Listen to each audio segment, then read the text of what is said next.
গালে মশা বসছিল, এখানে এত মশা। বাবা কেমন দেখলি মেয়ে?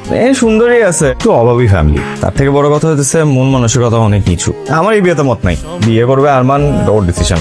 আমারও মত নাই, তোর চাচারও মত নাই। গরিব মেয়ে হয়েছে তো কি হয়েছে, গরিব মেয়েরা কিন্তু ভালো সংসারই হয়, ওরা খুব ভালোবাসতেও জানে, সংসার বুঝে, সবকিছু বুঝে। তোমার কথায় লজিক আছে, কিন্তু আমাদের চিন্তা ভাবনা যেমন বাস্তবতা যদি সেরকম হইতো তাহলে তো এই যে বাবা তোর তো বিয়ে দরকার, আমি তোর বিয়ে দিব, সুন্দর দেখে ভালো ঘর দেখে একটা মেয়ে দেখে বিয়ে দিব। বাবা এরকম হাবি যাবি মেয়ে আমি ঘরে তুলবো না।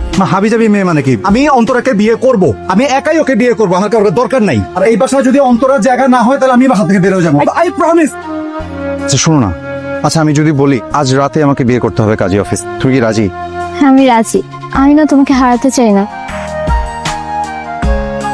হাই, আপনি আমাকে চিনতে পারেন না? আমি কবির, আরমানের ভাই। ও সরি, প্রথমে চিনতে পারিনি।